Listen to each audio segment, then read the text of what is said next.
New Moon in Pisces. Tunaenda kuwa na New Moon in Pisces tarehe 18 Machi, na hivi ndio itakuwa ina affect kila sign. Ila before niendelee, jua wakati wa New Moon ni wakati mzuri wa kumanifest.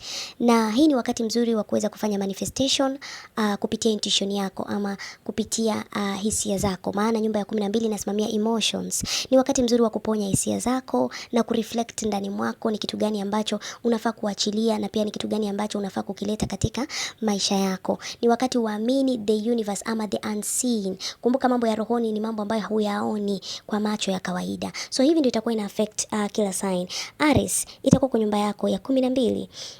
Hii ni wakati ambapo unafaa kureflect ndani mwako, ujaribu kujichunguza ndani ni kitu gani ambacho unafaa kukiweka sawa ama kukiachilia, vitu kama hivyo. Ni wakati ufunge chapter yoyote ambayo imekuwa inaleta matatizo kwako kwa masuala ya mahusiano, ili uweze kufungua chapter nyingine mpya ya kupata mpenzi, ama chapter nyingine mpya ya kujijua, kujitambua, na mambo mengine ambayo yalikuwa yamekwama katika maisha yako yapate kufanya nini? Kuja ndani mwako ama kuja katika njia zako kwa wewe kujifanyia kazi. So jaribu kufocus on yourself, focus ndani mwako wewe mwenyewe wewe, kwa sababu Aries ni watu ambao wanapenda kujitanguliza umimi kwanza. So jaribu kuangalia ni kitu gani ambacho kimekutoanisha katika njia zako ili upate kufanya nini, kuweka sawa. Taurus itakuwa kwa nyumba yako ya 11. Utajaribu sana kufocus kwa marafiki, community yako, ni watu gani ambao wamekuwa katika maisha yako ambao hawajaleta mema kwako, uachilie na ujaribu kumanifest marafiki ambao ama vitu vyovyote ambavyo unaweza kufanya katika community yenu ambayo italeta heri ama italeta mabadiliko kwako. Msimu huu unaweza kupatana na marafiki ambao watasupport malengo yako ya muda mrefu sana. Utapatana na watu ambao wana align na future yako na ndoto zako kimaisha. So jaribu kuangalia ama focus yako iwe sana katika mambo na community yako, groups, marafiki, vitu kama hivyo. Achilia ambao hawafai, bebana na wale ambao wanafaa. Fanya vitu ambavyo vinaendana ama vinaunganisha jamii. Gemini itakuwa kwa nyumba yako ya 10. Mambo na career ama kazi. Jaribu kuangalia kazi yako. Je, ni vitu gani unafaa kuachilia katika kazi yako ili upate kufanya nini? Kurekebisha, kuweka sawa, vitu kama hivyo. Ama ni kazi gani inaendana na wewe? Jaribu kumanifest. Kama ulikuwa huna kazi, manifest kazi msimu huu, utapata kupokea ama kuingia katika kazi inayoeleweka na wewe. Jaribu sana kuangalia ni kitu gani ama idea gani unaweza kufanya katika kazi ili kupata kufanya nini, kujulikana ama kueleweka. Msimu huu unaweza pia anzisha kazi mpya, vitu kama hivyo. Utapata kufanya nini, kupata breakthrough. Cancer itakuwa kwa nyumba yako ya 9. Jaribu sana kama ulikuwa umejificha, maana Cancer ni watu ambao wanapenda kuescape ndani kwa ndani. Jaribu sana kuexplore msimu huu. Jaribu kusafiri, mambo na spirituality, jaribu kuchunguza, maana imani yako kumbuka inapigwa vita sana katika conjunction hiyo. Nimeelezea conjunction ambayo iko kwa Mercury na Mars. So jaribu sana uangalie imani yako iko wapi. Ni wakati wa kudeal na mambo na spirituality practices zako ambazo utaanza kudeal nazo msimu huu. Hekima yako jaribu sana kuangalia mambo na hekima, mambo na usafiri, mambo na masomo. Msimu huu unaweza kumanifest nini ambayo kupata breakthrough kupitia njia hiyo. Leo itakuwa kwa nyumba yako ya 8. Jaribu sana kufocus kwa masuala ya intimacy, yani mahusiano. Ni vipi ama ni njia gani unataka mtu wa aina gani, unajiweka vipi, vitu kama hivyo. Vitu ambavyo unashare na watu, jaribu kuangalia vitu ambavyo unashare na watu, je, vinaleta nafuu ama vinaleta mema ama vinaleta matatizo.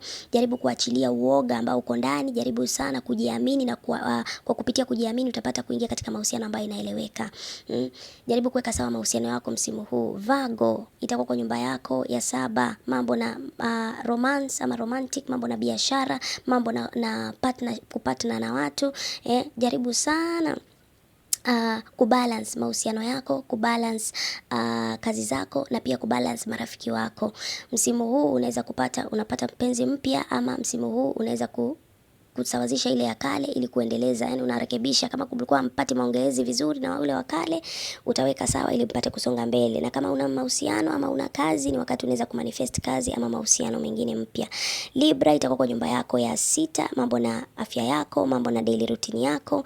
Jaribu sana kuangalia ni nini ambacho umekuwa unafanya ambacho kimefanya unapata afya ambayo haieleweki, ama ni vitu gani ambavyo umekuwa unaweka kwa daily routine yako ambayo imekutoanisha ama imefanya unakaa katika njia ambazo hazieleweki. Jaribu kubalance kazi yako, afya yako na daily routine yako. Ukiamka unajipanga vipi, unaenda vipi, vitu kama hivyo. Na kama kazi ambayo unafanya ama vitu ambavyo unafanya vinachangia kukutatiza afya yako, jaribu kuweka sawa msimu huu ili upate kusonga mbele. Unaweza either manifest kazi mpya ama kuanzisha chapter nyingine yako.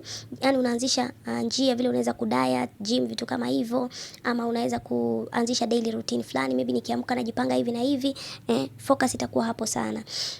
Scorpio itakuwa kwa nyumba yako ya 5 ya mambo na creativity, yani ubunifu, mambo na romance, mambo na kujiexpress. Jaribu sana msimu huu kuangalia ni kitu gani kinakupa furaha, ni vipi utaleta furaha ndani ya maisha yako, ni kitu gani ambacho ukifanya unapata amani ndani mwako. Msimu huu utapata kuwa na ideas mbalimbali za kubuni vitu. Pia kama uko kwenye mahusiano, msimu huu unaweza ingia kwenye mahusiano mpya ama unaweza kumanifest mahusiano mapya, vitu kama hivyo. Sagittarius itakuwa kwa nyumba yako ya 4, mambo na nyumbani, mambo na familia. Jaribu sana kuangalia, je, umekuwa maongezi yako na familia ama umekuwa unajiwekaje na familia yako ili kuwasaidia mambo, ama maybe mahali unapokaa unapata maybe kuna migogoro, unaweza kuhama msimu huu, ama unapata kubadilisha vitu 1, 2, 3 kwa mazingira yako ambao unakaa ili kupata kusonga mbele, ama unaweza kumanifest nyumba mpya, mahali mazingira mapya, vitu kama hivyo. So msimu huu mambo sana yatakuwa na dini na nini, mambo na nyumbani. Capricorn itakuwa kwa nyumba yako ya 3 ya mambo na mawasiliano, yani communication. Unaweza kujikuta unaanza kusoma vitu vigeni msimu huu, ili upate kufanya nini, kuimprove communication yako ama maongezi yako. Jaribu sana kushift mindset yako, vitu ambavyo unafikiria unawaza hizo ambazo zimekuweka kwa pattern ya kujihukumu, kujikataa. Jaribu kuondoa vitu kama hivyo. Anza kuwaza vitu vyema kuhusu maisha yako. Wakati huu unaweza kumanifest vitu chochote kupitia fikira zako na zikafanyika kwa urahisi sana. Aquarius itakuwa kwa nyumba yako ya 2 ya mambo na fedha. Jaribu sana kuangalia self worth yako, jinsi unavyojithamini, unajithamini kupitia njia gani. Muda huu hata ukimanifest hiyo njia yote ya kazi ya fedha, itafanyika. Manifestation kupitia fedha, utafaulu msimu huu. Unaweza kuwa ukaingia kwa kazi, ukapata kazi nyingine ama side hustle, vitu kama hizo, ama ukapata promotion kazini msimu huu, ama ukapata njia nyingine ya kuweza kupokea fedha msimu huu kwa kupitia kujifanyia kazi ndani, unajithamini, unajivalue, vitu kama hivyo, unapata breakthrough. Pisces itakuwa kwa nyumba yako ya kwanza. Msimu huu unafaa kujua wewe ni nani, identity yako ni gani. Jaribu kubadilisha hizo dreams, maana Pisces muda mwingi wao wanakaa kwa illusion, yani mawazo sana, fikira, amejenga magorofa kwenye mawazo yake. Jaribu kubadilisha hizo dreams into reality. Alafu jaribu kuingia into self care, kujijali, kujithamini, achilia visivyoeleweka, weka vilivyoeleweka. Wakati huu unaweza kumanifest chochote kwa ajili ya maisha yako na kikafanyika. Tafadhali, ikiwa content yangu ina resonate na wewe, unaweza kusubscribe kwa YouTube channel yangu, ka like, ka follow, pia ukashare. Na kama unahitaji kujifundisha mambo ya spirituality, unaweza kunifuata TikTok, link iko kwenye description box below. Na pia kama uko TikTok na unahitaji kujifundisha mambo 2 matatu kuhusu astrology, unaweza kunifuata YouTube, bonyeza link ipo kwenye profile, itakupeleka kwa YouTube page yangu. I hope umenielewa vyema.